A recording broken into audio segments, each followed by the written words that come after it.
If you're serious about fueling your body with the best, look no further. ButcherBox has clean, high-quality protein without the junk. Whether you're lifting heavy weights or lifting laundry baskets, ButcherBox help you stay on track. ButcherBox delivers better meat and seafood straight to your door, including 100% grass-fed beef, free-range organic chicken, pork raised, crate-free, and wild-caught seafood. All ButcherBox proteins are sourced from partners who meet strict animal welfare and sustainability standards. That means no antibiotics or added hormones ever. I'm very picky about the meat that I grill, cook, and eat, and I love ButcherBox, whether we are at the lake, which is great because it makes it, there's not a lot of grocery shopping options at the lake, and it's great and convenient to have a ButcherBox show up right at our door, and I can cook away. And if you love a good piece of meat and you want to make sure it's high quality, look no further than ButcherBox. Whether you're feeding a growing family or trying to eat clean without the stress, ButcherBox offers curated or fully customizable plans that fit your schedule and your preferences. And as a certified B Corp, ButcherBox is committed to high standards, from how the animals are raised to how their team supports workers and reduces environmental impact. Right now, ButcherBox is offering our listeners $20 off their first box and free protein for a year.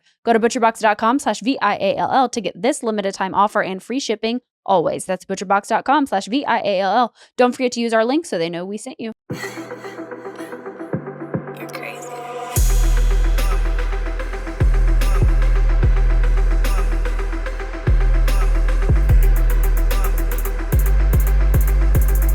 How's it going? Hi, Nick. My name's Jen. I'm 36, and my husband's ex-wife says cheerleading is off limits for my daughter. So do I tell my daughter no? Is it your biological daughter or? So it's my biological daughter, yes. And why does her opinion matter? So my husband has a daughter, and so she's my stepdaughter. Our daughters are the same age. Okay. And we've been together now for 4 years. We just got married about 2 months ago.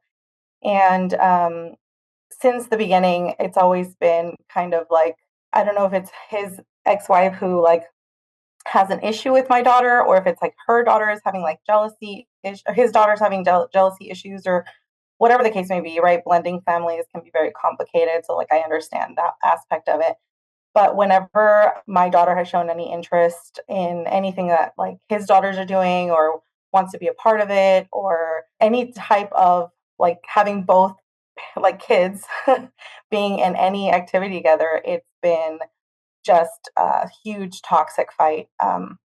She's been pretty toxic since the very beginning. She's said horrible things about my daughter. Has and I think to some extent, I think part of it is like insecurities from her daughters, the issues with blending families. But in this particular situation, things were really good.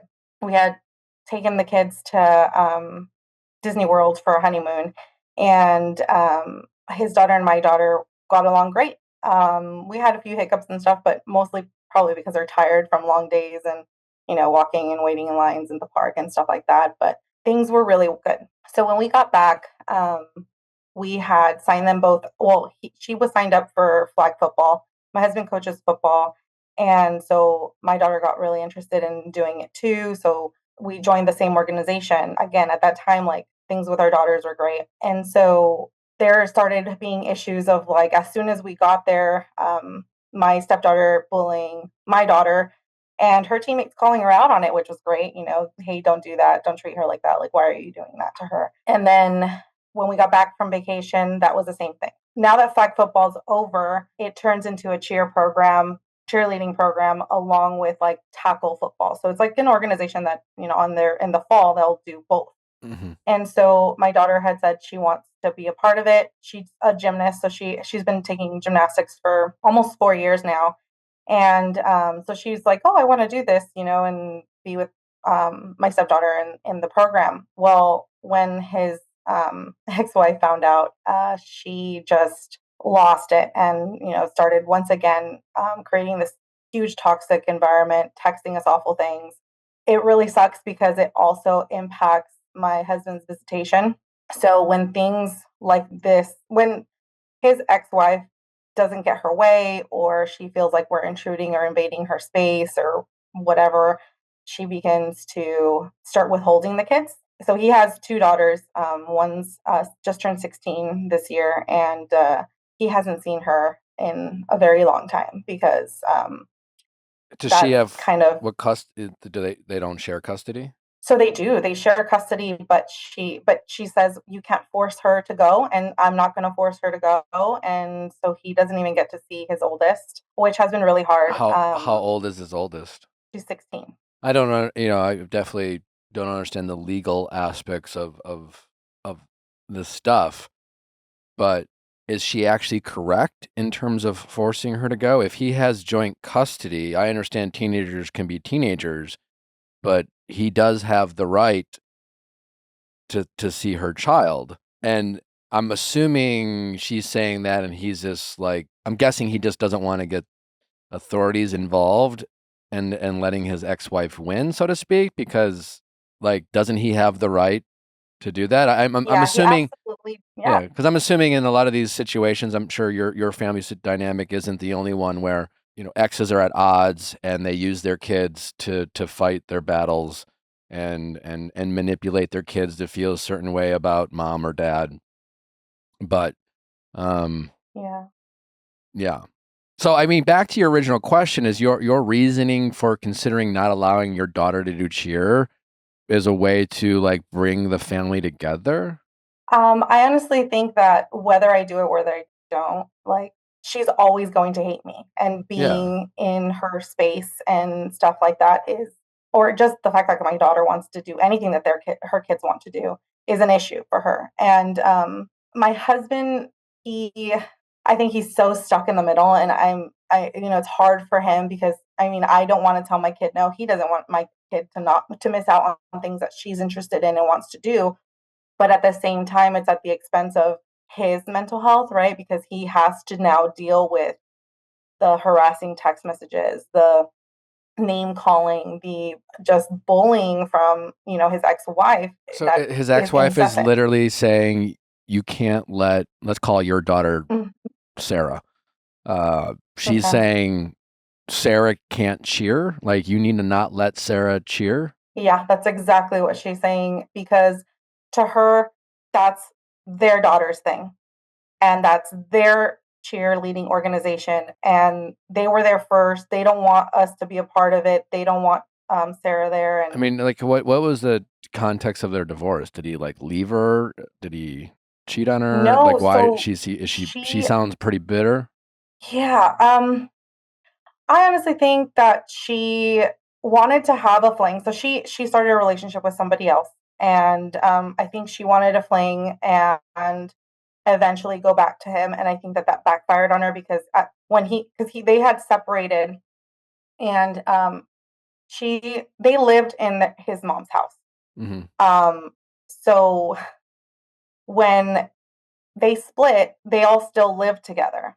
And then I think when she started actively pursuing this relationship with this other person, he was just kind of like, my heart breaks every time I hear you on the phone with him. I can't be in this house when you're literally in a relationship with somebody else. So I want out. So he left his own mom's house. Granted, the mom doesn't live there anymore. Like that's like a second home, and they've been living in there. So she started this relationship with this other man, and from day one, she's kind of been shoving this man into like her kid's mind as replacement dad. So Is he still in the picture? my husband or This other dude. her new husband? Yeah, it's her new husband. Oh, okay. But They eventually got married. initially she cheated on your husband with this guy, essentially. Yes. So she basically started the relationship, started talking to him while they were still together. Yeah. Okay. Well, listen, I this is a terrible situation for your husband, and I empathize for his situation, and I'm sorry that his relationship with his daughters is as strained as it is. But in no way can he make that your daughter's problem. Yeah. It's just it's a non-starter. Obviously, don't know enough about their history to have like thoughtful opinions about a situation, but he kind of needs to man up and deal with his shit, so to speak. And clearly, this is a person, his ex-wife, who feels empowered to continue to manipulate and shame him because it seems to work. When it comes to this type of behavior, bullies bully until you stand up to the bully, you know? Yeah. you not allowing your daughter to do cheer would be the absolute worst thing he could do, because it's only going to empower her more to be more of a bully at the cost of your daughter's childhood and her dreams and her ability to do what she wants. You have to make sure that you're not playing the same game as his ex-wife is doing, consciously, subconsciously. Like, you can, I'm not saying you're doing it, but just make sure you and your daughter are not convincing yourselves that you want to do the things that his daughters do, because it's like you tell yourself, well, we have every right to do it too, knowing that they're going to have a problem with it, but you kind of want to win. And I'm not saying that's happening, but you need to be mindful that you're not doing that. Right. So, but if this is something your daughter truly wants to do, in no way should you give this woman the right to dictate what your daughter does. It's that simple. You need to just get on the same page with your husband, and you guys need to be a team about this, and you need to empathize with his situation and say, I'm so sorry you're going through this. And when it comes to his daughters, I mean, it's going to sound cliche, and I've said this, often, but this is like a lead with love situation. Yeah, there's a lot of shitty parents out there, and there's a lot of manipulative parents out there who sadly use their kids as a weapon to get back at their partners. And moms often have very influential relationships with their kids as, kind of often like considered the primary caretaker, not always, and it's sad that if this woman is doing that, but his daughter will eventually be an adult. She's only 16 now, and she will remember, like, I firmly believe that if your husband leads with love and doesn't allow his ex-wife to win, and by win, I mean like play her game, stoop to her level, fight fire with fire, she wants to say and do nasty things to him, so she can get him to say and do nasty things back to her. And then she can go to her kids and say, see what your father said about me, see what he did, yada, yada. He can't give her that power. He's got to try, as difficult as it is, to ignore that. And in any way he can, connect with his children, reach out to his children, write them letters, go out of his way to fight to have a relationship with his daughters, because he has a right to do that. Even, and if his kids say, I don't want to be there, or, and then he's going to have to respect that and then find ways to get through to them. At some point in his daughter's lives, they're going to need and want a dad. Mm-hmm. This replacement dad, this is a toxic woman you're describing. And that usually shows itself. And at some point in his daughter's lives, if he is and acts to be the emotional, mature person, the loving, caring person, the person who, despite all their mother's toxicity, chose to lead with love, they will eventually see that. I don't know when, but they're going to need that type of person in their life. So he should invest in that type of behavior now. And that, this is not a great answer. It's not, it certainly doesn't fix the problem today or tomorrow. But what he can't do is stoop to her level and give her ammunition. That's his biggest issue. Yeah, his biggest issue is that he has to wait until they come to that, finally get that independence from their mom to make those decisions on their own. How old's your husband? Him is he's 36, like my age. He's young as fuck, Yeah. That's but listen, every situation is different. There's pros and cons. I didn't become a father until I was 40s. I knock on wood, I feel very blessed to have the relationship I have with Natalie and as mother of my child. I'm just saying, for all the people who maybe didn't start a family into their 40s and realize that the person they had a child with ended up being a toxic, miserable person, and then when they were 16, they're 56, which is still relatively young if they're taking care of themselves, like they could could have a harder time playing the long game, because it's like, oh, I'm this old. Your husband's only 36 years old. Right? But it's the milestones, Nick. The milestones. I get it. I get it. But he's not going to be at the high school graduation. He knows he's not. That's bullshit. That's bullshit. That's bullshit. Like, what do you mean he's not going to be at a high school graduation? He might not be at the high school graduation party. That the school what do you think? He can go to the graduation. They even let her add her husband, who wasn't her husband at the time, his last name to their kids at school, saying, "Oh well, they can name themselves Darth Vader, and it doesn't matter I can't force them to write their real name, and Yeah, they I had put it in their understand name. that's It's like hurtful, but he it's can the still be school there. politics stuff. But Yeah. he can still be there. He can go to their games. Yeah, he might not be treated like their dad, and that's shitty, and that's going to be hard to swallow. But what I'm saying is he has to be the bigger person here. He has to show up to the graduation and take his pictures and make himself available if they want to take advantage of their father being there. And if not, he can still say he was there.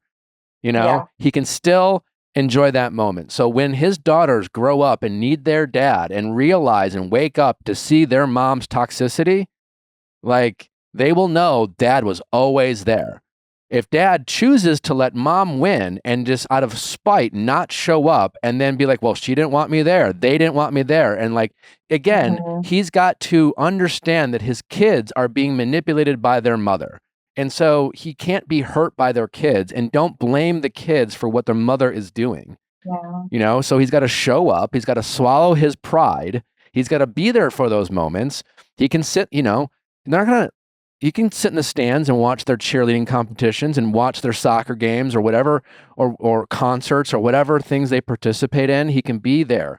Whether he is welcomed by them or not, he can be there, and he can take photographs, and he can make an album of all his memories of that he even wasn't invited to. So when his daughters show up and say, hey, and they seek a relationship with their father, whether that's 2 years from now or 5 years from now or 10 years from now, he will be able to say, I was always there. It's funny you say that, because for her 16th birthday, that's what he made her. He made her an album of all their pictures that he's ever had, like with him and the older daughter, and wrote her a letter and, dropped it off. And that was like the gift he gave her for her 16th birthday. And didn't get a response, but he wasn't expecting one, I think, more than anything. He still writes. He was thinking of her. He can still write her a letter on her birthdays. He could write, he can do things. And he has to swallow his pride, and he's got to play the long game. And in the meantime, he cannot punish your daughter for the toxicity of his ex-wife. Yes, definitely. Which is what I agreed. I think I already knew that, but at the same time, it's like, I don't want to push my stepdaughter further away. I don't want to you're not pushing her away. Yeah. It's the mom, right? Again, you check yourself, make sure you're not doing things to instigate. Okay? Yeah. But if your daughter wants to do things, she has the right to do things. And she has to look the other way and turn the other cheek when, if his daughters are bullying your daughter, it's like she has to, she can help be the bigger person, which is not fair to her either. But, you guys got to try to lead with love. If you do the right thing, it eventually will pay off. It's hard to do the right thing often, because the right thing usually doesn't pay off into the long run. And it's often doing the shortcut isn't the right thing, but it gives you that sense of instant gratification, but it's often costly in the future. Right. So you and your husband really need to come together and say, hey, this sucks. It sucks for you as a father. It sucks for me as your new wife. And I certainly didn't want to sign up for this. It sucks for my daughter, but we can get through this together. But what we have to do is not let this woman win. And by letting her win is to play her game. We have to be above her. We have to, smile and still be there for your daughters, and even if they don't, from afar, and if you guys can stay consistent, someday it'll pay off. Yeah. It just will. Because someday these girls are going to wake up and see their mother for who she is. One of my first relationships was their mom. I didn't realize she did not have a relationship with her father, and the version I heard was he was a deadbeat loser dad.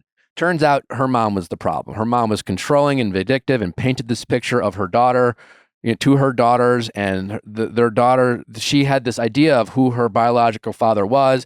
And, she was like, my mom, her new husband was like, that's my dad. And he was a good guy too. But it was all based off the mom. And while, sure as shit, when she got 18 or 19, toxic people can help you toxic. This woman is going to blow up her life. I promise you. And when she blows up her life, he's got to be there ready to be the dad that he's always wanted to be, because he was and again, he's got to be the bigger person, it's just, I was always, and you got to be the bigger person. If she is as bad as you are describing, it'll catch up with her. It will. It's as bad as I'm describing, but possibly worse. But I mean, I've done the self inventory of okay, am I doing the sincerity check, right? Am I doing this just to be petty, or am I doing this because I'm doubling down that you can't tell me where I can and cannot go? But at the same time, it's literally walking distance from my house. Yeah. The people who are running the organization are people I went to high school with. We have friends in the program. He has coworkers in the program. I know that sincerely, if my daughter actually wants to do it, that's gonna be what I'm gonna go with. But I just I'm really dreading the anxiety that comes with it. Even I think they go to therapy and stuff like that, and the therapist is just well, can't you just go somewhere else? And I'm well, yeah, we can probably, but it's down the street from my house. Well, again, you'll why have would to I have to go 10 miles away? Well, again, you'll have to decide that. I mean, if there are opportunities to still give your daughter the experience she wants, the opportunity to compete in a sport or cheer or whatever it is. Yeah. That's all that matters. If your daughter has friends in this group that she wants to experience these memories with, she has a right to do that. But if all things being equal, the only difference is a 10-minute drive, and the principle of it, then that's the sacrifice. then make the goddamn drive, and that's where you and your husband and your daughter have to ask yourself, is it really worth it, type of thing.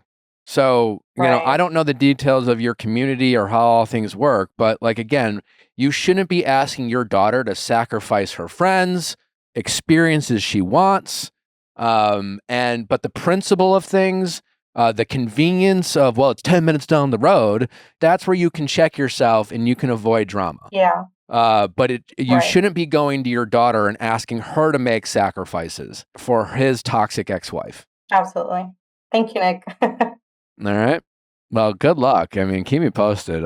Terrible situation, but you're not alone in this. And I promise you it'll catch up with her. And you just want to you want to make sure when his daughters need a non-toxic parent, that they have one available to them. What you don't want is to be my mom sucks, but so does my dad.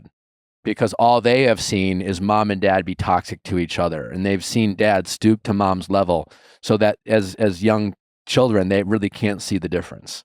Yeah. Because kids don't know the origin stories of their parents' toxicity, Mm-hmm. Yeah, definitely. Okay. All right. Thank you. All right. Well, good luck. Take care. Thanks. You too. All right. Bye-bye. Before Skims, underwear was always an afterthought for me. I'd focus more on what I was wearing on the outside and think that a new dress or new jacket would make me feel my best. But Skims has made me realize that the bra and panty I put on in the morning is actually what defines whether I'll be feeling amazing in my clothes. If you want to feel like a new woman, it's time to get some Skims underwear.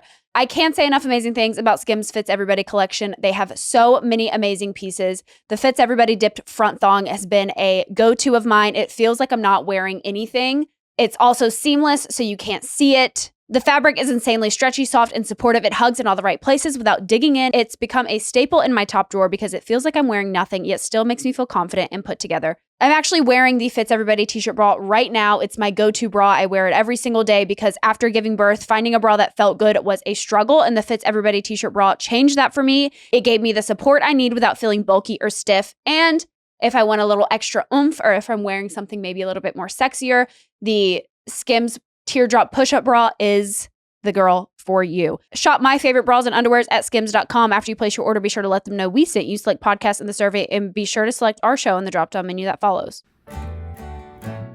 This is an ad by BetterHelp. Listen, we've talked about BetterHelp and the benefits of it for some time now, and that's because it works. There's so many things in this world that cause us stress, whether it's relationship stress, just general anxiety, or the ever-growing stress that is caused by work. Work can be very stressful, and if you are stressed out at work, maybe you just need to talk to someone, and BetterHelp is here to help. BetterHelp is online therapy that's incredibly convenient, and they make it incredibly easy to connect with a therapist that works for you. They're working with over 30,000 therapists. So you can go ahead and try a new therapist every time for free until you land on a therapist that you feel like really gets you. Listen, it's a great way to, just talk it out. Just get it off your chest. Sometimes like just exhausting your friends with your problems isn't the answer. Talk to a mental health professional that's trained in this field to just let you get things off your chest, unwind, and just have a clearer mind. Take care of your mental health the same way you take care of your physical health. Thank us later. Try BetterHelp. If you have ever thought or considered therapy, give it a try, see what it's like for you, and see what benefits you can get from it. It has a rating of 4.9 out of 5 in the App Store and over 1.7 million client reviews. As the largest online therapy provider in the world, BetterHelp can provide access to mental health professionals with a diverse variety of expertise. Talk it out with BetterHelp. Our listeners get 10% off their first month at BetterHelp.com/VIALL. That is BetterHelp, HELP.com/VIALL. There's nothing quite like sitting outside in the backyard as the sun's going down. It's not so hot. There's a slight breeze and you have a Happy Thursday in your hand. Happy Thursday Spiked Refresher. No fuss, no fizz, no bubbles. It is a non-carbonated alcoholic drink, and I cannot tell you how amazing that is. Yeah, we all hate it when we have a drink and we have the belches. It's never fun, especially on dates. No one likes a burper. It's childish, people. It's also so nice to, before you have supper, like enjoy a nice refresher and not feel like, I feel like carbonation Bloated. makes you full and then you're like not hungry, and not with Happy Thursday. Happy Thursday is light, refreshing, perfect for bringing those weekend vibes any day of the summer. They're refreshing fruit flavors: strawberry, pineapple starfruit, black cherry, mango passion fruit. All of them are delicious. You won't go wrong with any of them. Smooth, easy, and a 4.4% ABV, the perfect spiked refresher in every sip. You can pick up a variety pack to find your favorite flavor. They're naturally flavored and non-carbonated. No more Thank God It's Friday. It's all about Happy Thursday. So if you're looking for a great, refreshing drink and having fun with your friends, check out Happy Thursday. You'll be glad you did. So if you're feeling thirsty, have a Happy Thursday. Weekend vibes all summer long. To find out more and find a Happy Thursday near you, visit drinkhappythursday.com/VIALL. That's drinkhappythursday.com/VIALL. Celebrate responsibly. Non-carbonated, naturally flavored with other natural flavors. Must be 21 years or older. Contains alcohol. 2025 Molson Coors Beverage Company. Milwaukee, Wisconsin beer. How's it going? Hi, my name's Jessica. I'm 29 and I'm stuck between my best friend and my husband, and I don't know which side to choose. Okay. Well, tell me why you're considering not taking your husband's side.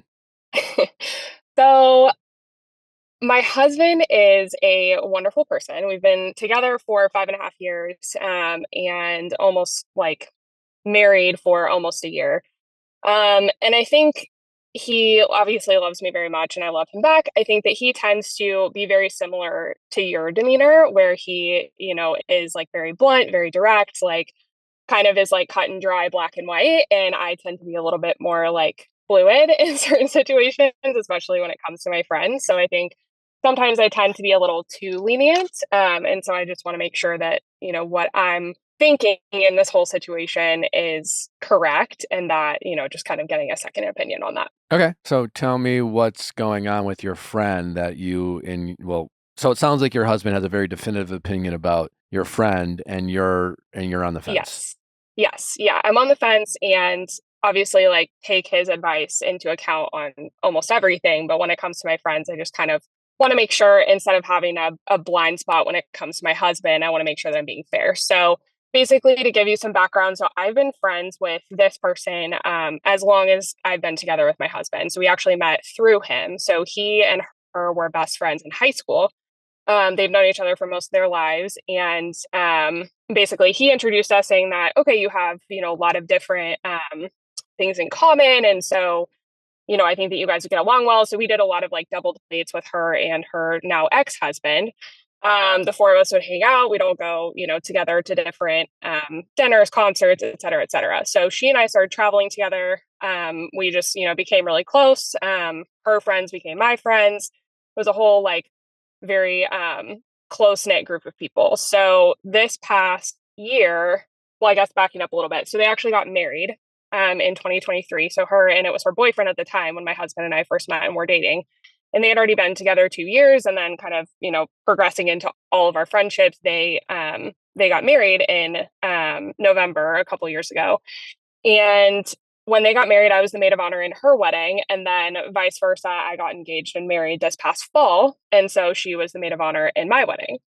So in January, I guess, ish time frame, probably January, February of this year, she let us know that her and her husband were getting divorced. And we actually found out through a friend of ours. So it wasn't even like her that had told me. It was like, oh, such and such is going through a really hard time. Like, I think she's going to be getting a divorce from her husband. And, we were all really shocked because it's a lot of, like we had hung out a lot. We talked to both of them very frequently, and it didn't seem like there were any problems. So then it was probably a month later, she kind of stopped like showing up to things, stopped like talking to a lot of our like group of friends. And she sent us a text completely out of the blue in a group chat. Hey, I'm divorcing my husband. Like, I don't want to talk about it. Please don't ask any questions. This is kind of what's going on. And I was like, okay. So as you can tell, it's like really shocking, but kind of through that whole process, like we find out more information, right? So of course things kind of like come out as time goes on. And everything seems really suspicious, for lack of a better term. Like it just kind of seems like we didn't know all the information from the beginning. So it kind of became a situation where she started saying things here and there and was like making comments about that would like lead us to believe that there potentially was another person. Like I talked with her and she seemed obviously completely heartbroken at the time and was like, it's just not working out. We just don't see eye to eye. Like, and I was like, well, you've been together for close to 8 years at this point. And like you got married, a year and a half ago. Like, what has this always been happening? Like, what is going on? She was like, yeah, well, I thought that getting married would fix it, which I don't always believe that's the case. Like, I feel like Always, people never. sometimes think that getting married is going to, yeah, right. Like people think that marriage is going to fix their problems. And I'm of the belief that obviously like you're marrying someone for a reason, but you try to like suss that out beforehand.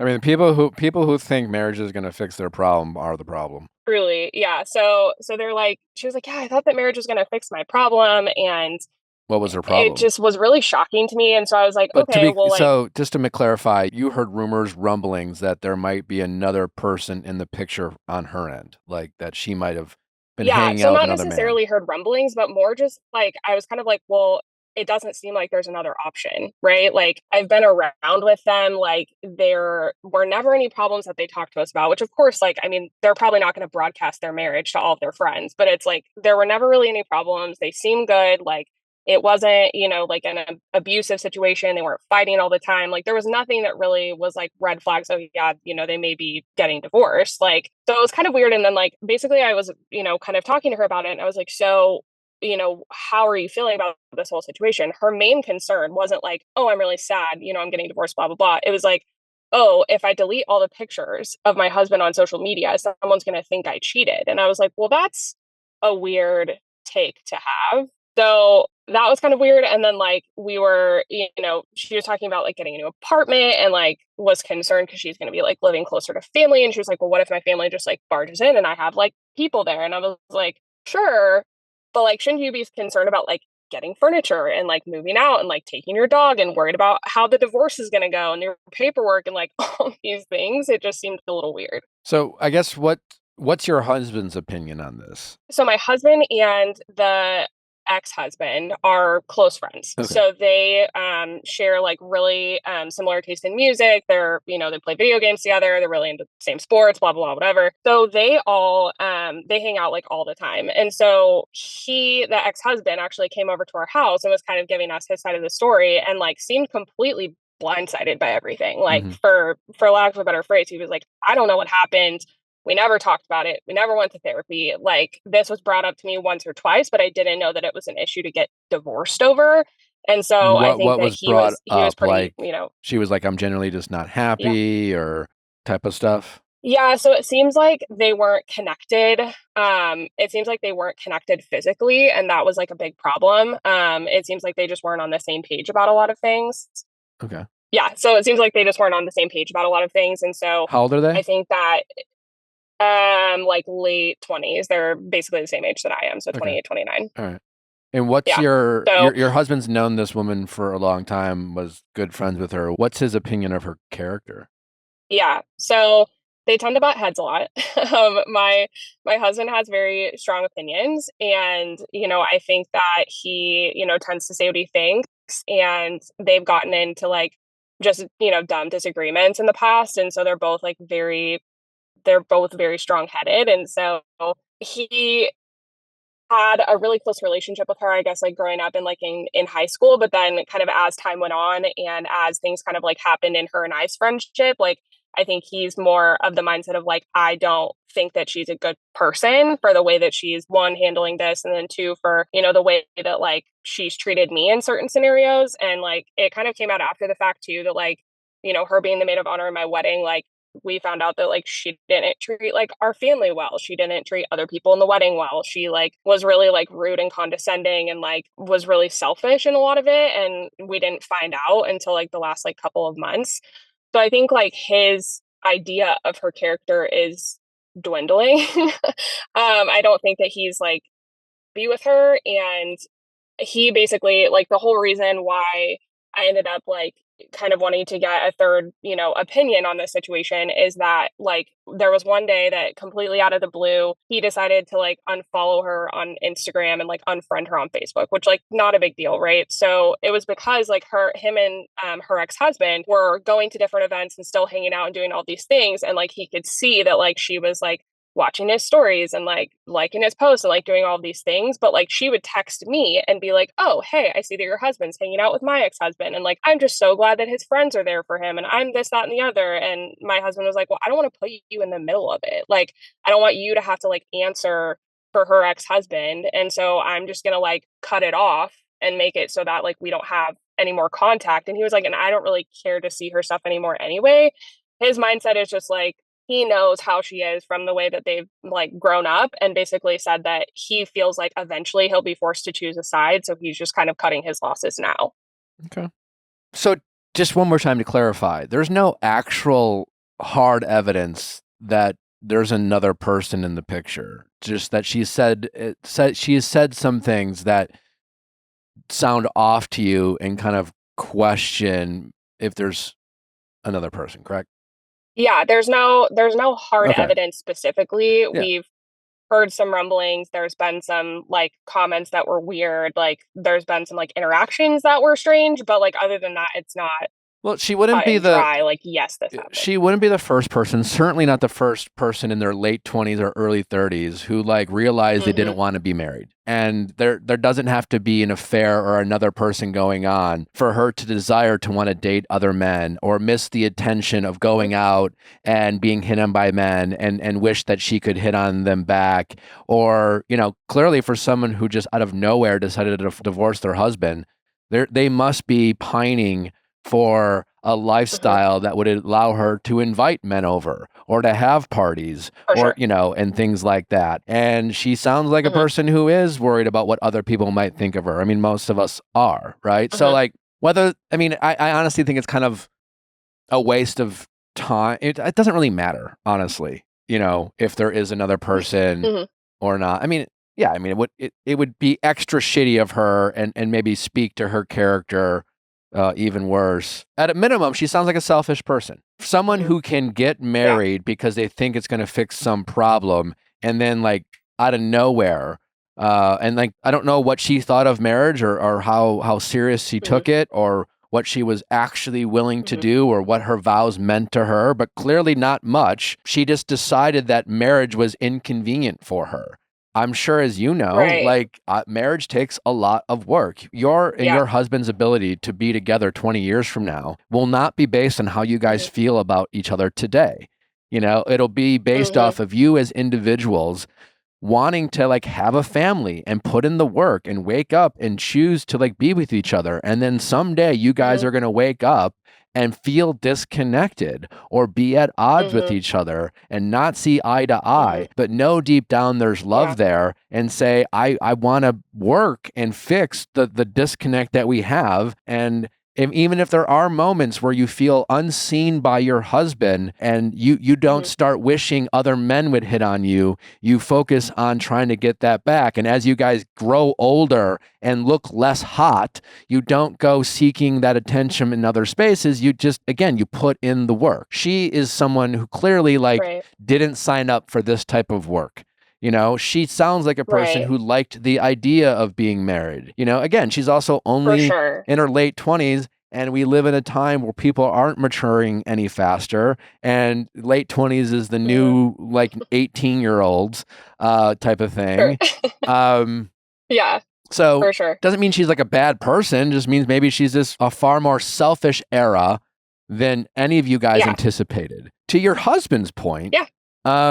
given that you guys are Mhm. newlyweds, I Mhm. don't think you should be just generally surrounding yourself with people who have the Mhm. mindset that she has. I don't think that's going to do you guys any good. You know, I'm not saying you're incapable of being Mhm. with like single women, and like, you know, I'm not, you know, like as if like you can't be around people who are quote unquote bad influences. I'm just, it's not helpful. Mhm. I think, you know, Yeah. I think it is important to surround yourself with people who share similar values to Mhm. you guys. I think as Mhm. married couples, I think young married couples should pay close attention to the people they surround themselves with. I think it's Yeah. a huge red flag when young married couples have friends who are very single. And then when those young married couples, you know, want to spend quality time with those single friends, I think that's a red Mhm. flag.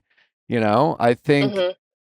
when young married Yeah. couples are together, they want to be with each other. They want to invest in their relationship, and they like the idea of surrounding themselves with people who share that value. Doesn't mean it can't work. I'm not saying every person, you know, I'm not saying when you get married, you have to fire all your single friends. I just think it's a bit of a red flag, her behavior, and the fact that your Mhm. husband wants to distance himself a little bit from this person, it makes a lot of sense.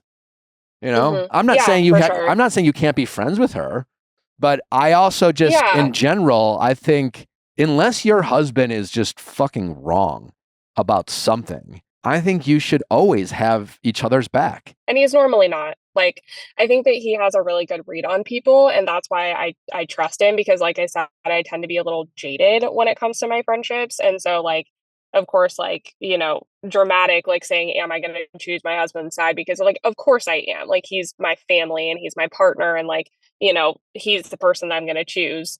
But I think that, you know, it's to your point, like, can I still be friends with someone that, you know, doesn't one match up with my values and then two like doesn't get along with my husband, right? Because then you're thinking like, okay, if I'm doing anything, like for example, my birthday just was a couple weeks ago, and so like if I'm going to invite, you know, friends over, like, you know, she doesn't want to be around him, like she's made that clear, and vice versa. So I'm like, can I invite her to those things? Can I, you know, if we're going to have a housewarming party, if we're going to, you know, Probably do that not. or the other, like Yeah. can I I think have her there? And so I think yeah, I would say no. But I also think if your husband's okay with it, and if this is more about like, listen, I just don't want to fuck with her. I'm friends with Brad, her ex-husband. I'm just yeah, making up a name here. sure. Brad's a good guy. Brad didn't sign up for this, and you know, like, and I Yeah. definitely want Brad in the divorce, so to speak. And she just Right. seems to be going through something, which again, no judgment on her as a person, but like she just doesn't want the same shit I want. And if it's between Brad and Yeah. her, I'm gonna pick Brad. Then you give her the opportunity, assuming your husband's chill with it, being like, you know, like I don't, she's fine. I just if it's between her and Brad, I'm Yeah. gonna pick Brad. So if you guys have a housewarming party, a birthday party, whatever, yeah, she wouldn't be invited. And then you give her the opportunity to still have Mhm. some kind of relationship, like maybe you guys grab lunch or something. And if she's just like, Mhm. well, and if she has a problem with that because she doesn't like the idea that you guys pick Brad, then that's her bad. And you could be like, listen, like you left him. You know, he didn't choose this. We didn't choose this. I respect your choice. I'm not saying you should be with someone that you don't want to be married, but like at the end of the day, you chose this life and we weren't going to punish him for the new life you wanted. You know, my husband's my husband. You know, I'm going to always have his back. And you know, you're never going to come between that. But if I'm still down to like, you know, if you want to call me up, I can, you know, be your friend. If I'm down to grab lunch if I have free time. She'll probably opt not to. She doesn't sound like a person who's going to be down for that type of friendship. She's going to act like you're judging her, or shaming her, and, you know, things like that. Right, and that's the other thing too. So, like, I think with this whole, like, this whole divorce situation, I think I almost have not a unique take, like, I'm not acting like I'm special, but, like, a take where, like, she and I have talked a lot about like past traumas, and like I've been in therapy for years, like with, family and childhood trauma. And like Yeah, she and I match up a lot. Like there's a lot of similarities with things that we've gone through in the past. And I think that honestly, like my take on everything, and she's never been to therapy, I think that my take on everything is that she genuinely decided to check out of the relationship and like didn't tell anybody, and basically like was like, I've decided this, and didn't clue her husband in, like didn't go to therapy, didn't really try to fix it, and then all of a sudden just kind of like dipped out. And I think that she's still kind of dealing with the aftermath of that, and like I've encouraged her to go to therapy, and I've encouraged her to do all of these things. But I think for to a certain extent, I almost like feel for her, right? Like I'm like, sure. if I hadn't gone to therapy and if I hadn't done all of these things, like I don't know, like I feel like I would probably do the same thing. Like I Maybe, wouldn't yeah. be able to be in a healthy relationship because I haven't worked through these things. And so I think to that point, like I'm almost like not feeling bad, like I'm not pitying her, but I'm like, that kind of sucks that like you're probably going through something and feel like no one's there for you, but then like your ex-husband is collateral damage in this whole situation because you just decided to marry him and try to fix your problems through Totally. But putting a ring on it, you're not a therapist, and she's not asking for your help. True. She is an adult, and she's going to have to figure this shit herself. You have tried to Yeah.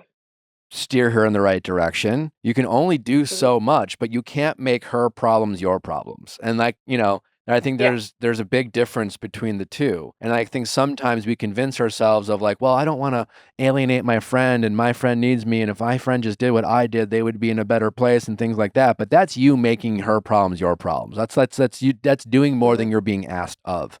And that's energy that you should be investing in your marriage and relationships and friendships that match the lifestyle that you and your husband want to have. I mean, is that Mhm. cold? I don't know, I guess, but it's just like, I just think even the best relationships are so hard. And I just think now more than ever, it's there, nothing in our society today really is supportive of of good healthy marriages. I think we Yeah. as people, we're having a harder and harder time connecting. Misery loves company, Mhm. right? So there's more Mhm. single people than married people, and then there's more cynical Mhm. divorced people than married people. So you don't have a lot of people like rooting for your success. So it's that much more Mhm. important to find people who are rooting for you, who when you and your husband fall on a hard time, and you will at some point, it might not get to the Mhm. point where you're like questioning should we be together, but it might be where you're just like at odds, and you're going to want to be surrounded by people who can say, yeah, we've been there before, but we got through it, and here's how we did it. You want people who Mhm. you don't want to be surrounding yourself with the single cynical people who be like, I don't know, yeah, like fuck, I fucking hated my husband, like fuck marriage, and fuck this, and it's just like those people are Mhm. easy to find. Do you think it'd be worth it to have like a conversation with her to say like, "Hey, this is where I'm at. This is what I'm thinking," or like, do you think it's No, just kind of like, I think you should. just like a fizzle out situation? I Again, I'm not saying you have to fire her as a friend, but if she takes Right. exception with not Mhm. being picked, and she starts Yeah. noticing that Brad Yeah. is being For picked, sure. and then she calls you out on that, then you can level with Mhm. her. Yeah. Like Level with her in the way of like, let her bring the problem to you. Don't bring the problem to her. yeah. For all you In know, that yeah. situation, how would you confront that? Like, would you say like, I would just be real with her. Just be like, listen, like, I'm really sorry this didn't work out for you, but like, you're entering a season of your life that I'm Mhm. just not interested in. And I love you, and I'm Mm. here to be your friend. But like, and also like, I'm glad you wish him well, but like, I'm always going Mhm. to choose my husband, and I'm not going to make my husband not be friends with a guy because you decided to leave him, and you have every right to do that. But like, listen, this is a consequence of, there are consequences to all our choices, Mhm. and Yeah. you made this choice, and I support the choice, but you can't expect everyone around you to take your side. And I got to Yeah. choose my True. husband, and more importantly, I'm invested in people who, like I don't want to go bar hopping for guys. It's just like, and yeah, and Mhm. and or just be like, listen, this might sound cold, and I know I'm sure this sounds unfair, but like I'm never gonna ask my husband to uninvite your husband over you. And I understand why you might feel a certain way about that. But yeah, and you don't try to convince her that you're right. You know what I'm saying? You're not right. Sure. It's your opinion. I don't expect her to like it. I don't expect her to agree with it. You're not trying to convince her why you're making the decision. It's a shitty decision that she's going to hate, and she's going to feel very strongly about it, most likely, because everything, her whole decision tree has been about her. She is doing things for herself. Right now, she has the mindset of, I need this for me, and I'm going to do what's best for me right now. And what I need is to be not married, and I need people to not think I cheated, and I need to do this for me. And when you had her as a maid of honor at your wedding, she was thinking of herself. She wasn't thinking, this is my friend's day and I'm here for her and I'm here as a servant to her and her family because it's my job to make this day special for my friend. She acted in a way that, made people think this is a person who's thinking of herself right now. Yeah, for sure. And I think it was interesting because when my husband had unfollowed her, on Instagram or unfriended her on Facebook or whatever, she had reached out to me, and it was right before I was going to work, and she texted me and she was like, "Oh, I saw that your husband, unfollowed me. Oh, great, and unfriended me on Facebook too." Something really passive aggressive, and I basically just said, "Listen, I don't want to be involved. I'm not interested. I understand that you're upset about my husband doing that, but I don't want to be involved." And I think we ended up sitting down and talking about it. And it was well, I don't want your husband to be in your ear and telling you, about my character and not wanting us to be friends and all of these things. And I was like, I live with the guy. This is my husband, my husband's going to be in my ear, and right. But that's kind of my point. It's not that she's a bad person. She doesn't want what you want, Yeah. It's that's why the sober person doesn't hang out with the heavy drinker. It's just sometimes lifestyles just don't match up. It's odd that she's it's I don't listen. If you don't want to be married, you shouldn't be married. You did a favor for everyone, but at the same time, choices have consequences, and you didn't think of me, and I didn't expect you to. But it's not like when you got divorced, you considered me, my feelings, my husband's feelings. You just, you considered your feelings, and you had the right to do that. And I support you doing that, but you don't get to then now come back to me and tell me how I'm supposed to communicate with my husband. Yeah, that's true. No, that's definitely a great take. And I think that makes a lot of sense because especially when you don't have someone supporting you through, through that season of life where you can't support each other through those seasons of life, it becomes really difficult to have anything in common. And that's where I think I'm struggling now, right? Because I'm I don't have anything in common with you. We don't do the same things. You don't like the same things. And she's made it a point in the past to not want to be around some of my closest friends either. They're married and people that I hang out with a lot. And those are people that I really value their, relationships and opinions. And so I don't know, she's kind of making it very difficult for me to be her friend. Yeah. I mean, she doesn't, because people like you make her feel judged. Right. No, and she's mentioned that. She said, I feel like I'm judged when I'm in, this group. And I'm like, no one's done anything to make you think that. So I don't know. Is that internal then? I mean, well, the truth is you guys are probably judging her a little bit. So there's some truth to what she's saying. And I don't know. It's just sure. Welcome to life. I don't know. That's we're not kids anymore. Yeah. We make choices. We have to live with our choices. But she is acting like she gets to make choices without consequences, and she's expecting everyone to sympathize and see her side, and that's just not how shit works. And I don't want the same things you want. I just got married. I'm still a newlywed, and relationships are hard. And I'm not gonna. And I want mine to work, and I do. And for sure. No, that's valid. I'm not saying that to make you feel bad. That's my truth. So I'm definitely not, if you need friends to hit the town with, I'm not the person. I'm not that person. I'm not one of them. Yeah. Yeah, that definitely makes sense. We have a very close, mutual friend too. The three of us are really, really good friends. And, she's kind of in a new season of life. She's a new mom.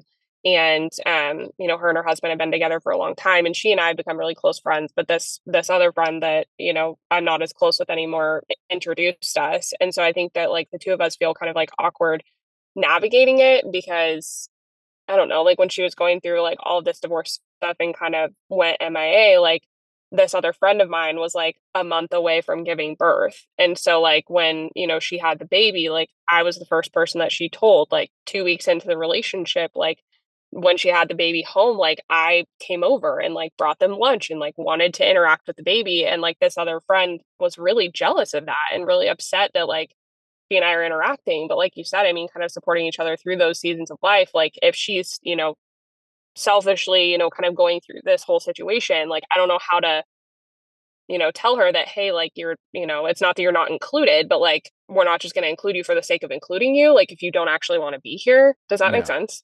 Yeah. I mean, listen, at the end of the day, she's going through a selfish period in her life. And she's doing it at a time where many of her other friends, including you, are choosing the opposite. You're in the season of life of thinking, what can I do for this relationship? It's not about me anymore. It's about us, right? You're in the season of us. She's in the season of me. And it just is what it is, Yeah. She's not wrong. She probably is making the best decision for herself right now and for him, and maybe in the future, you guys will come back together, And that's why I'm saying it doesn't have to be some bitter breakup, but you might say things to her that she doesn't like to hear, and that's fine, or maybe she will also just be the type of person who's like, I don't know, like, for example, like less dramatic, but in my early 30s, I broke up with my girlfriend, we broke up, right? And many of my other friends got engaged.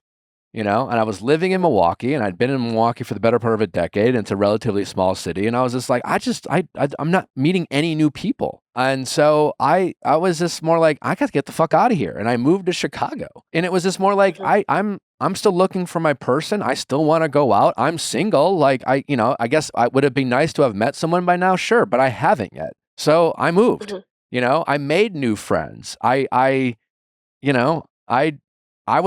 decided like, yeah, I don't, I also prided myself on being a great third and fifth wheel, but I also was like, I love my friends, but like they're in a different season than I am, and I'm going to make some moves in my life. And so hopefully that's what she decides, and she doesn't put you in a position to have to like say because like if I had not had that realization, right? Like maybe I was just more thinking about myself and how the fact I haven't found anyone, and then I was like going to my buddies who are now engaged and be like, hey, come on, are we gonna go out tonight? And they're like, I'm gonna stay home with the lady, and we got a wine tasting tomorrow. And I was like, oh man, like, well, you stop being such a like, oh, you're just gonna choose your girl, like.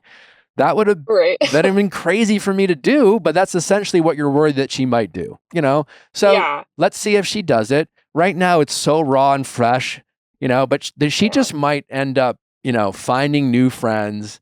And there's a good chance she might do that because she doesn't want to feel judged by you. And she realizes she doesn't want what you want and things like that. And she realizes she's not getting, it probably will work itself out. Yeah, definitely. No, and I totally agree. And I think that makes a lot of sense, because when we like had met and kind of like tried to talk things out, she got really emotional and she was like, I'm losing my husband, and like now I feel like I'm losing my best friend, and like, all of these things. But I think she's just, going through a lot of change, and there's just not a lot that I can do to help, or like condolences that I can really offer outside of like, hey, I'm sorry you're going through that. She doesn't have to lose her friend. She just has to, like, I didn't lose my friends, but like, did we grow apart at times? Did I see less of my friends? Sure. Yeah.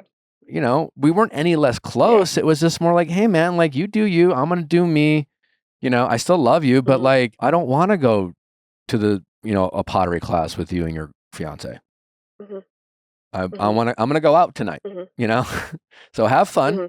And so hopefully she doesn't put you in a position to choose, but like, you can still be friends, but it might be friends in a different context. And you might not be like double dating as much anymore. And maybe in the future, when she meets a guy, you can go on a double date after the dust settles. Yeah. It wouldn't be crazy. Like 6 months from now, she meets a guy, she likes him. She realized that maybe I just didn't want to be married to him. And, hurt feelings aside, that like, she might not be your husband's favorite person, but like, can they double date? Sure. And like, and Brad can, can get over that as well. Because while you might be inviting him to the parties now. Like, he's also not in a position to say, you can never hang out with my ex-wife and new boyfriend if she ends up finding someone either, like, Mhm. so Yeah.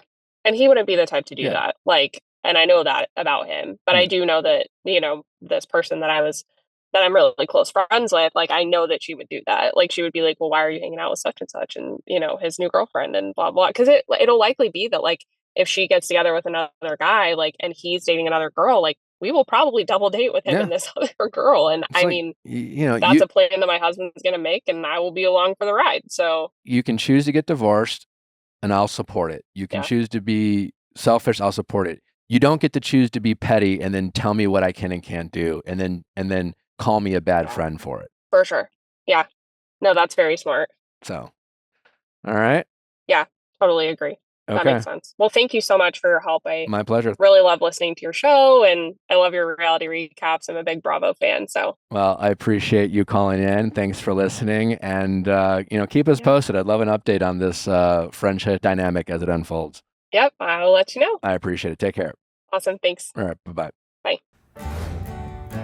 Well, as soon as I get done talking to you guys today, I'm going to go ahead and make dinner with my Caraway pots and pans. I've been cooking on Caraway for over 5 years now. I've gifted Caraway to many friends and family, and it's because I love it. I love it because, A, it's great to cook on. If you like cooking, you will love cooking on Caraway. It's easy to clean. It's great to cook on. It looks great. But the best part is it's safe. It's safe for you and your family. It's crazy how many toxic cookwares are available for you to purchase, but not with Caraway. It's non-toxic cookware made modern. It's not made with all those very scary, dangerous chemicals like those PFAs, PFOAs, PTFEs, lead, and other harmful chemicals. Not with Caraway. They also have great bakeware if you are into baking.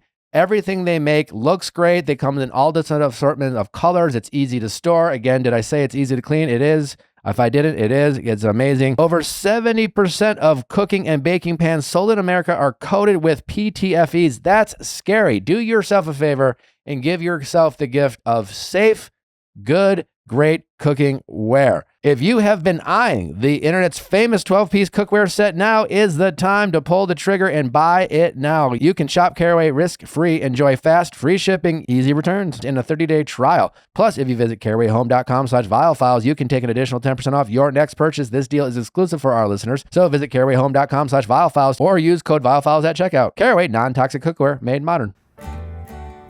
Well, obviously, one of the most meaningful things I get to do in the show is hear people's stories about their relationships and problems they have and hopefully try to help them from time to time. But sometimes it doesn't feel like I'm able to help. And there was this one listener who recently wrote in. They wrote in and said, I love my partner, but I have zero interest in sex. It's killing me. I feel broken. Well, first off, obviously, we know she is not. We've had this conversation on the show before. It could be biological. It could be your brain chemistry at play. Luckily, there's a little pink pill called Addyi. It's the first FDA-approved treatment for frustrating low libido in certain premenopausal women. It's not about fixing you. It's about helping you feel like you. So go to Addyi.com to learn more. That's ADDYI.com and get back to feeling like yourself. Addyi, or flibanserin, is for premenopausal women with acquired generalized hypoactive sexual desire disorder, HSDD, who have not had problems with low sexual desire in the past, who have had low sexual desire no matter the type of sexual activity, the situation, or the sexual partner. This low sexual desire is troubling to them and is not due to a medical or mental health problem, problems in the relationship, or medicine or other drug use. Addyi is not for use in children, men, or to enhance sexual performance. Your risk of severe low blood pressure and fainting is increased if you drink 1 to 2 standard alcoholic drinks close in time to your Addyi dose. Wait at least 2 hours after drinking before taking Addyi at bedtime. This risk increases if you take certain prescriptions, OTC or herbal medications, or have liver problems, and can happen when you take Addyi without alcohol or other medicines. Do not take if you are allergic to any of Addyi's ingredients. Allergic reaction may include hives, itching, or trouble breathing. Sometimes serious sleepiness can occur. Common side effects include dizziness, nausea, tiredness, difficulty falling asleep or staying asleep, and dry mouth. See full PI and medication guide, including boxed warning, at addyi.com/PI. How's it going? My name's Jessica. I am 28 years old, and I'm wondering if I should wait or let go. And who are we talking about? We're talking about my most recent ex. Okay. So, Okay. why Why So are it's a relationship. okay? And did he break up with you? He broke up with me. Yeah. Okay. And why are you considering waiting? Did he ask you to? No, So it's a little bit of a complicated, it's a little bit different than anything I've ever experienced before, Okay. because a lot of my relationships have been very cut and dry, like very obviously we should break up. This is not working. And this one was kind of out of the blue. So a little bit of a backstory. We were friends for like a year and a half before. We met at work. And then I left that job and we stayed in contact here and there. To be quite honest, I'm maybe the most blind person in the world, and I had no idea that like it was even a romantic interest at any point. He had a girlfriend for most of the time that I knew him, and then obviously when I left, that ended sometime, and he ended up asking me to go to the movies at like 9:30 on a Tuesday, and I was like thinking we were going as buddies, and held my hand, tried to hold my hand. It was a very awkward interaction, but then kind of from there, it kind of took off. It was pretty easy. No fighting, nothing like crazy. If we had an argument, it was very tame, and it was very like we just communicated through it. There was really nothing wrong at all. And then that went on for 8 months. And then, I mean, when I say there was nothing wrong, I mean, there was stuff wrong, but nothing between us, or so I thought. So a little background on me is I come from a family that has no divorce. So I think I have one aunt that's been through a divorce, but my dad's one of four, my mom's one of four, my sister's married. Everybody's been happily married for 50 to 20 years, and I've had a lot of stable relationships examples. And he's probably the complete opposite. His family life is a little bit different. He lost his dad pretty tragically when he was young, and then his mom remarried, and then that ended very poorly. They had been going through like a 5-year divorce. But when I met him, and I think it's still somewhat ongoing, and it's very toxic, a little violent. So it's just what he's seen in his life. And then also he was an addict. He's been sober for a pretty long time.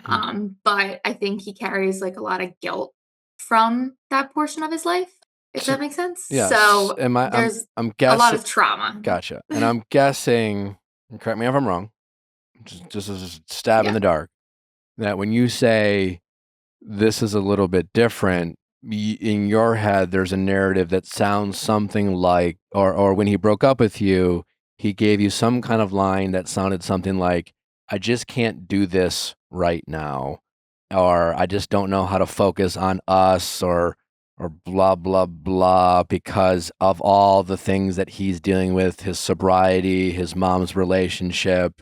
And so you're telling yourself, this is a person who's hurting right now, who needs me, and he can't do this right now, but he might be able to do this in the future. Yeah, I mean, I'm not delusional. I will believe me, I am delusional sometimes. No, we all, But yeah. I think in this case, I'm pretty aware that so basically what happened was he also like the whole time was writing me like letters and things like postcards. This is something like I knew him in a relationship previously, so like I knew he never did that. So it was very much hot and heavy very, very quickly. Like he told me he loved me, he told me he wanted to have babies with me and stuff like 3 months in, and I'm like, okay, like maybe let's relax for a minute. Like I love that for us, but like not now. Like let's wait. And he like kind of presented that to his mom when he introduced me. Like this is a person that's I'm gonna marry. Like all that kind of stuff. Introduced me to his sisters, which he doesn't typically do.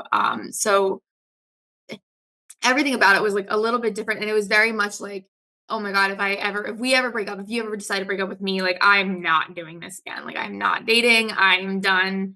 And so when we broke up, it was presented as like, I don't think I ever want to be with anybody.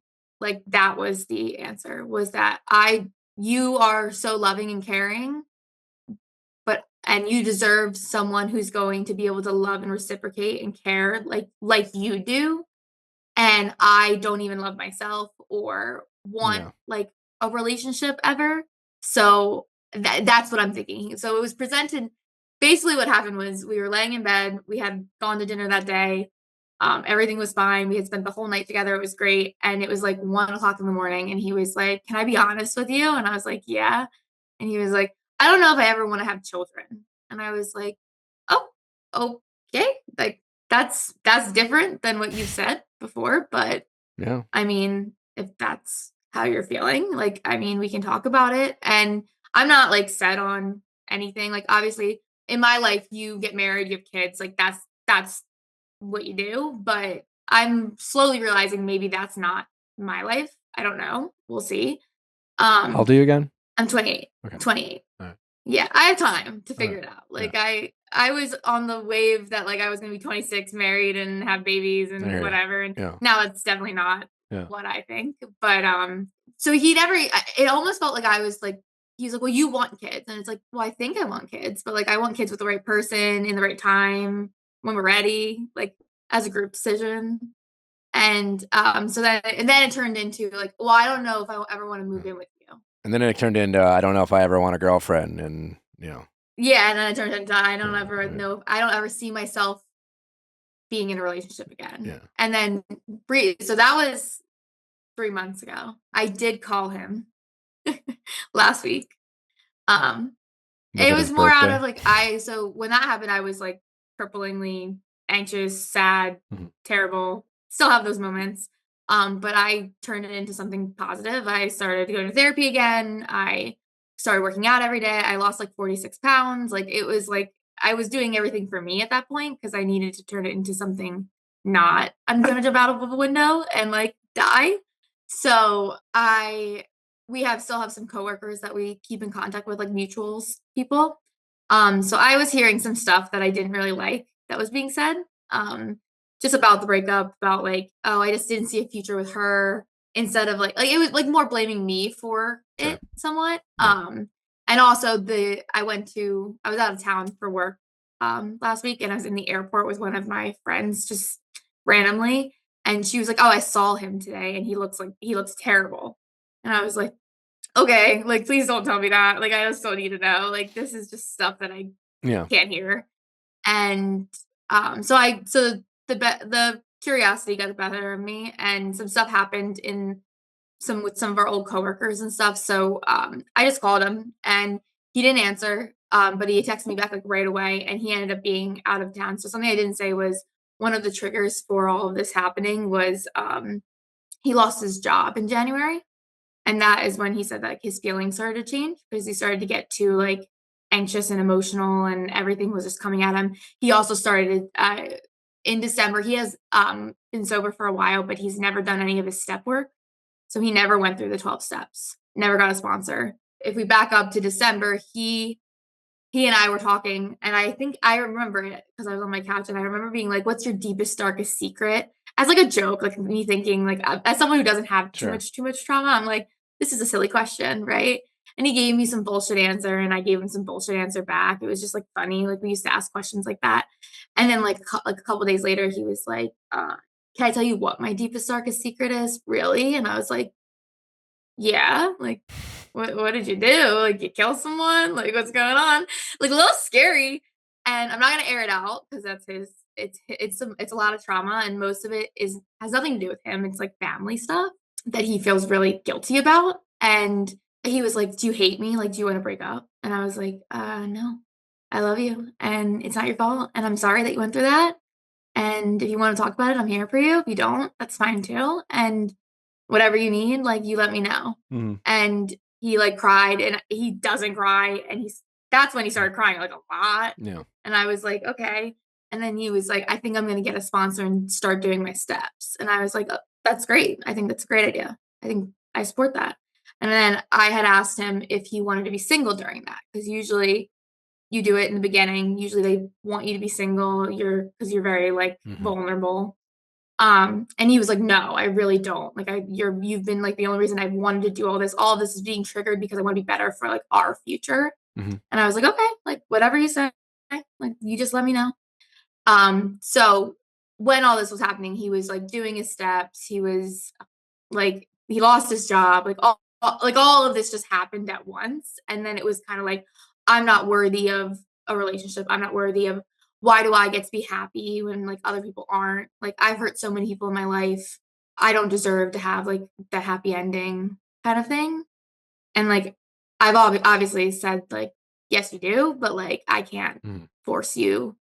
And then he said he was going to get into therapy. And so then when I called him last week, it was mostly a check-in. It wasn't really anything like I wasn't trying to get back together with him. I wasn't like asking for that. I was just like, hey, like I was thinking about you and I was just curious how you were doing and he had started the new job, which was like this dream job of his. And I was like, I just wanted to know how it was going. And he was like, it's good. The job's good. And then he was just like a little cautious. We talked for 3 hours. And to be quite honest, I don't even know what we talked about. Like I almost blanked it out. But he was like, I Googled you. And I was like, he doesn't have social media. So I was like, you Googled me. And he's like, yeah, I wanted to see how you were doing. And he like must have Googled me like literally Monday. And I had called him on Tuesday because I had just posted a picture from a trip I was on. And he was like, you look really good and you sound really good and you sound like you're doing really well and working through your shit more than I am and yada, yada, yada. And then I like, of course, got a little choked up and I was like, I'm not crying because I'm sad. I'm crying because like, that's really nice to hear that someone can see that I'm doing well. And then he went into the whole, like, I really never wanted to hurt you. Like that was never my intention. Like, I just didn't know what else to do. And I was like, yeah, no, I understand that. And like, I'm very aware that like he has a lot of work to do. But like the things that concern me are like, he was waiting until he started the job to go get a therapist. Right. So one of the questions was like, how's therapy? And he's like, I'm on a waiting list. Okay. Like, okay, like he's like, well, the one that's like free through my company is like there's a wait list. I was like, you can afford therapy. Like, let me just tell you, you can afford it. Like, and it might be really beneficial for you to just go someplace else without a wait list. Yeah. Like, you know what I mean? It's just so like that's like a little bit of a red flag. Like that he hasn't done that. Let me ask you and this. then Let me ask you this. sorry to cut you off, but I'm sure no, you're fine. we could talk for hours about him. I'm sure. When this call first started, I was kind of like, yeah, I bet it was like this. And you said, yeah, but my situation is a little different. How is your situation different? And answer it in 20 seconds. Different than what you said? Just from your perspective. Like you said, but my situation is a little different. It feels how is it different? Yeah, so to me it feels different because like I have never loved somebody like the way that I love him. Like they say you want to end up with somebody you live in a cardboard box with. Yeah. And like this is the first person in my life that I've ever felt that way about. And for me it feels like I don't think he truly wants to be alone forever. I think he's just scared. I agree with you there. And I think and I truly believe like even just talking to him last week, like I truly believe he's going to end up alone forever and never get through what he needs to get through, or he's going to come search me out one day. Yeah. Because I really don't believe he'll ever start over with somebody else. I don't think he has the capacity to, in just the person, even like the friend that I knew before. Yeah. Okay. And maybe that's delusional. I would say that's understandable and normal the way you feel. You mentioned after you broke up that you started using it as a positive and got back into therapy and started working out and lost 46 pounds. And that's an incredible accomplishment to be healthier, in that regard. When I hear you say that, and then you describe your relationship with your ex-boyfriend, it feels good to be needed. We all love to be needed. And he certainly makes you feel needed. He's so lost without you.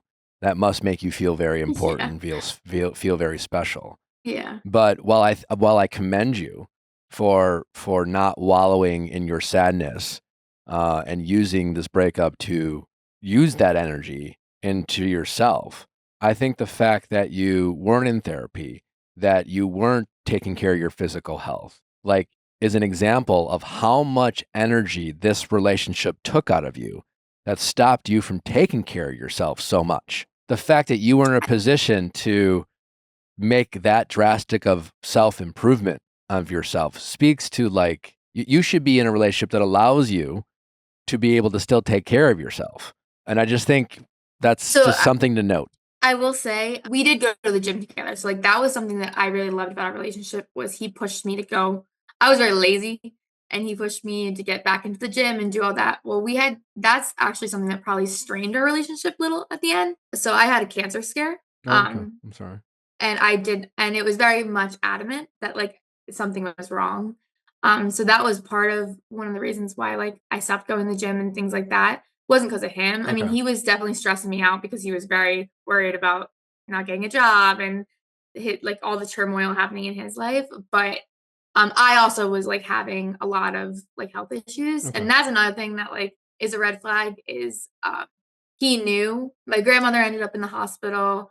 I was going in for tests for this sickness that I was having literally the next week or like during like while he was breaking up with me. It was almost like he got his new job and then he was like kind of like found like the light, right?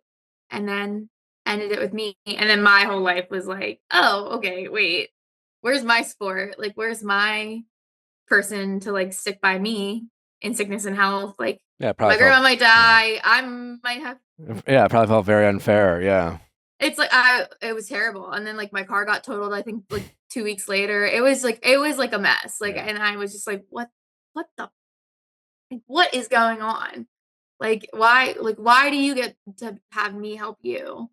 And he never checked in. Like, he knew about all this stuff, and he was like, well, what was I supposed to do? Like, asked if you were okay. I'm like, yeah, kind of, maybe, like, maybe just a little, like, and he's like, I didn't want to like lead you on or do it. And I understand that. I think that was probably for the best, but it was still like, dude, what? And then like, even just like talking to him recently, it was like, he just kept saying on the phone, he was like, are you going to be okay if I don't ever want to be in a relationship again, like with anybody? And I was like, and he like kept saying it, and I was like, "Stop!" Like, yes, like, yeah. There isn't really a choice. Like, Yeah. if you decide that that is your journey and you want to be alone forever, and that is the path that you want to go down, like, yeah, I'll be okay. Like that. I mean, there's nothing. You just gotta get on, getting on. Yeah. Like, there's nothing you can do about it. Like, Um, what do you want me to sit at your door and cry and beg for you? Like, I can't he do probably that. does. You know, he probably does. I mean, listen, like we could play therapist and him losing his Yeah. job, scratching an abandonment issue that he has, then made him feel unworthy, and maybe he just beat you to the punch and broke up with you because he was worried that someday you're going to break up with him and leave him, and maybe that's all true and possible. There was a lot of project. Yeah, this is going to be a really dumb thing to say, but or an analogy, but like I saw something online about a parent who was complaining about the school that their kid was at, and because like I guess they were some sort of mathematician, and their kid came home because their teacher taught them that 1 divided by 0 is 0, and then they wrote into the school and they were just like, that's not true. It's undefined. And like I think in a lot of schools they teach that 1 divided by 0 is 0, and technically it's not true. It's like I guess a lazy way of teaching math. The reason why I thought about it is because you called it and said like, I'm wondering if I should move on or if I should wait. There's no such thing as waiting, so to speak. Like that's not really an option. You could sit and do nothing. You could emotionally be in this relationship without him. I've done that, right? A lot of us do that. A lot of us get broken up with, but emotionally, we are still very much in that relationship. That's the relationship we wake up and think about. We go to bed thinking about that relationship. We take ourselves off, off the field, so to speak. So I guess you could do that, but like that's doesn't really get you anywhere. It's almost like it's not really an option. Like to your point, like you said, you gotta live your life, and so when you're sitting here saying, well, Nick, do I move on or do I wait for him? Like you moving on is what? It's continue to take care of yourself, continue to go to therapy, maybe being open to dating, just being open to dating is what? The dating world out there is so challenging. You even said yourself, I've never felt about anyone else as I felt about him. So like, there's no guarantee that just because you're open to dating that next week you're going to, like when people say, oh, should I move on or wait around? Like as pessimistic as we are about our love lives, in that moment, we ask ourselves that question. We almost like act as if like, if I decide to move on tomorrow, I'm going to fall in love with another person. Then what am I going to do? As if like, Yeah. you know what I'm saying? Like that's the only time that we're optimistic about our love life is as if like, well, if I move on, then I'm going to leave them behind because I'm going to fall in love tomorrow. And I guess all I'm saying is you only have one answer. And that answer is to, live your life. Make healthy decisions, challenge yourself to not emotionally and mentally stay in this relationship that he doesn't, for whatever reason, want or can be in. The games, like it's normal that he's asking these questions that don't make sense, and you're both playing this game because you both care about each other. There's clearly still feelings there. There's a lot of trauma on his side. that he hasn't worked through. And so all you can do is just simply live your life and not put yourself on the sideline and be open to the possibility that while you haven't met anyone else up until this point that you've loved more than him, it doesn't mean you won't, right? Every girlfriend I've ever had, I felt like I loved them the most until I realized that I didn't anymore and didn't want to be with him, right? And I'm not the person who thinks that there's one person that it took me 40 years to meet the person that I consider the love of my life. You don't know what life's going to bring you. You just have to be open to living your life. And not to sound cliche, you only got one of them, right? And you even got a scare that made life feel more precious than most people even realize. So just be an active participant in your life and just be open to the possibilities. And in the meantime, when you don't have what you want, just make sure you're doing everything you can to put yourself in the best position possible, whether it's your job, whether it's your health, whether it's just your mental health, your physical health, relationships with friends, your family. Even though it sounds like you have a really, good relationship with your family, you can, you never know. Life is precious. Life is short. You could sit there and pine over this guy who, for whatever reason, whether, he doesn't know what's good for him or not, and doesn't appreciate what he had with you, or maybe he's just not there. He is not capable of being the boyfriend that you need or deserve, or what. And he has to do the work on his own. He has to go through these steps. He has to go to therapy on his own. It's nice that you nudged him and hopefully that call that you gave him, and that kind of like, hey man, I think maybe there's other therapists in this world, other than the one you're on the waiting list. Maybe that will be the thing he needed to go in, but it's not your responsibility. In the meantime, don't waste your life and your time trying to be, somebody and for someone who, you can't help in this moment. It's not your job. So it's not about whether you should move on or wait. You should just go live your life and make the most of this life. And maybe he'll take care of his shit, and maybe you'll go out and date and not meet anyone. And in the meantime, he'll get healthy, and maybe you'll reconnect, and you will laugh about the crazy shit he said to you about not wanting to have kids or not wanting to be with you anymore. That, he will probably date someone else if it's not going to be you. Like the fact that he said, I don't ever want to be in a relationship again, is this a crazy thing to say in a moment where he felt a little crazy. He will certainly try again at some point if it's not with you. And I hope it's not with you if he's not actually healed. He probably should be single while he goes through this journey, if he's willing to go through this journey. Yeah, and that's what we talked about. Like, I mean, he carries a lot of guilt. I mean, even when we were dating, he carried a lot of guilt for the girl he dated previous to me that I knew him to be dating. Because he basically they broke up and got back together, and he shouldn't have. Like, it was very clear he did not love her. They had been dating for a year. They never said I love you. Like, she had told him, but he didn't feel it back. And then they broke up finally because he was like, this is crazy. And then she like reached out, and he was like, no, let's try again. And I remember him texting me about it. And I was like, are you sure like that's what you want to do? And this was like before I even had any feelings for him at all. And he was like, and then in hindsight, like even when we were dating, she would reach out to him. And I was like, if you want to call her, you can call her and talk to her if you want. And he's like, it's not going to do anything. I just feel bad for what I did. And I was like, yeah, like I get that. And like that was his biggest thing when he was breaking up with me, was like he sent me like 3 days. Like I think I sent it in the email that I sent. It was like a text message. And like we didn't really send like, we hung out a lot. We lived in the same city. We were very close by. So we didn't like send like crazy like ooey gooey text messages too often. And one night I was sleeping, and he sent me this text, and it was like, I just wanted you to know that you are the love of my life, and I know you're sleeping, but like I will do anything to make this work with you and I. Like, you are like it for me, and like you're my person forever no matter what. Like, you wrote it down. He read it through, he hit send, and I kid you not, 2 days later I was getting broken up with. No. So it was like, to me, it was a lot of like, what was real, what was not. Like, were you trying to convince yourself that you felt that way, or like did you actually feel that way, and now you're just like self-sabotaging? Like, I don't know. And I think when I wrote in, which was like a little while ago, I did really think like, oh, should I wait? And now I don't think that. Like, I went on my first date since him last night. It was fine. Awesome. Like, Yeah. the guy was fine. We went for drinks. It was whatever. But I didn't die, and I survived it, and it was okay. And but do I want to do it again anytime soon? Maybe not. But yeah, it was just more of like, I think with him, it feels like he's self-sabotaging, and I wish he could just see that, like, he does deserve love, and I hope, and he would be a great father if that's the choice that he decides one day, and he's the guy that bought me flowers every 2 weeks for 8 months. Like, he came over when I was sick and brought me medicine without even asking, even when he was busy. Like, he always thinks like he was a burden.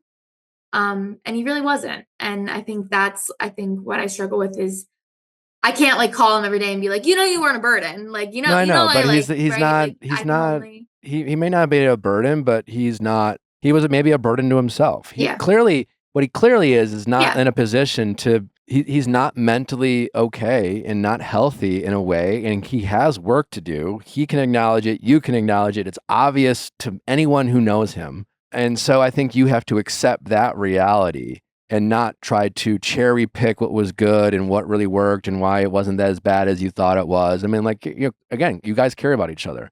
I just think you have to remember that, like, I don't doubt that your feelings about him and how intense it is, but he is an intense guy. And I think it's easy to have intense feelings about intense people. And so it doesn't shock me that your feelings are so intense about him versus other people you've dated. Again, he makes you feel very needed. When he's on, he's on. And so he validates you in great ways. But again, there's also a lot there that is obviously a red flag and shit he needs to deal with. And if he doesn't deal with it, it'll eventually manifest its ways as toxic ways, especially like, let's say you guys ignored all this, got married, had kids, and then, then you're stuck. It's not as easy as waking up and saying, hey, can I be honest with you? I think we should break up, and that creates a lot of stress, and stress is a huge trigger for people who aren't mentally healthy. So I think you have to just accept, and maybe that the healthiest choice he made was to break up with you. Did he communicate in a way that felt fair or honest? He probably doesn't fully know how to do that, but it probably was a healthy choice he made, knowing that, like, again, this is a person who's ignored healing for the time being. And maybe it definitely was. Yeah, your relationship was maybe a good reason to not, it almost masked the healing you needed. He did say, like, in the end, like, he was like, I think I can date you for 2 more months, but in 2 months you're gonna hate my guts.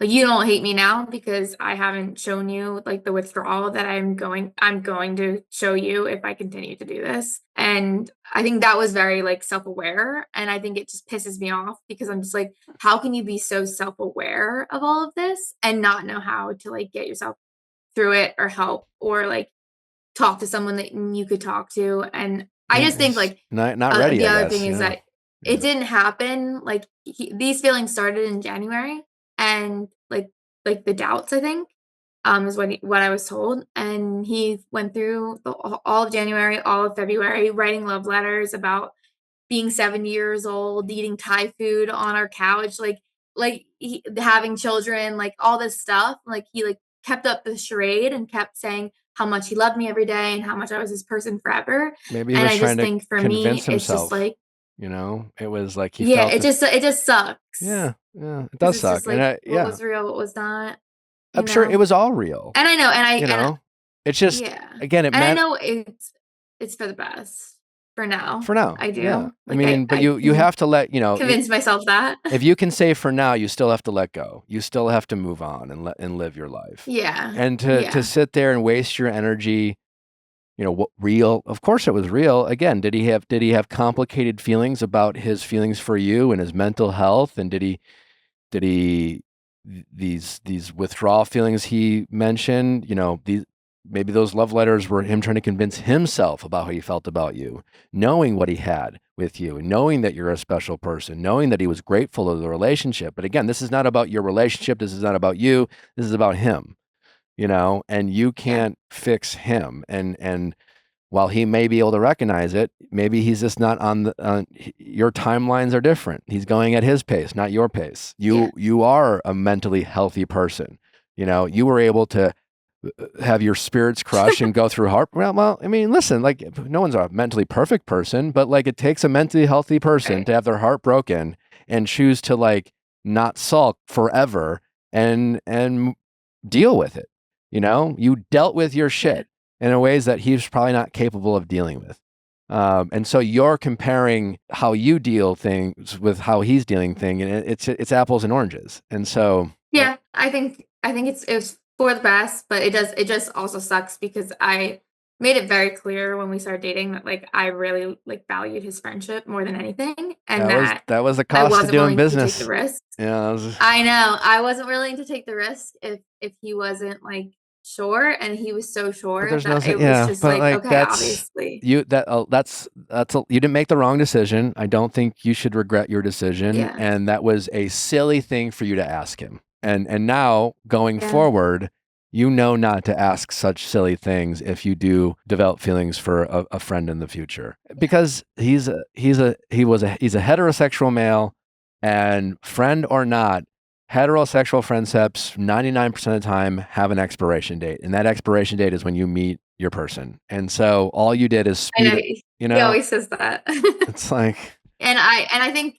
the other disrespectful thing, and the thing that I'm struggling the most with, is like the term love bombing has come up so many times. Like he's like, well, I think we love bombed each other, and it's like, no, we like fell in love and we love each other, and then it got too intense for you, and that's, I mean, if anything, you love bomb me, but like also neither of you love bomb each other. like you that. had sincere feelings. That's how you felt. You didn't say the word "I loved you" is a coercive measure or a way to manipulate or to get what you want. That's not what that is. He's just misusing the word. Right. And, it's I just hate when people like say that. I'm like, don't disrespect the relationship that we did have and the good that it was with. Well, this you bullshit, need like, to love bomb. You have this, like, your problem is being the healthy emotional person is like, again, you gotta get out of your head. You are, and I say this as someone who's knows what it's like to do exactly what you're doing. You got to stop it, because if I had the time, you would stay on this call for the entire day and we would talk for hours, and you'd go get a bottle of wine and not smoke some weed, and you would just fucking talk about it over and over and over and over and over till I said, I gotta go. And you have to stop yourself. You can't, you gotta stop. You gotta stop ruminating about this relationship, reminiscing about it, just talking about it. You have to let go. You have to stop thinking about him. You have to check yourself. You have to recognize that he's popping in your head, and you have to find ways to get it out of your head and think about other things. That's your problem. That's what you need to work on. The rest will work itself out. I agree. Okay. But I commend you for going on that date. That's a start. And just check yourself from talking with yourself about him, or talking with your friends, or even your therapist. I think the time has come. Yeah, I think the time has come to stop talking. We've talked about it. Let's stop talking about it now. Yeah. And let's just see what happens in life. Okay.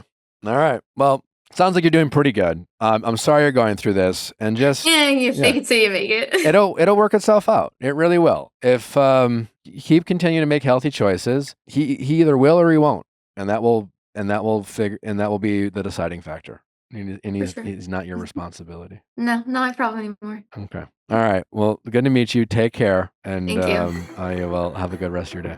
You too. All right. Bye-bye.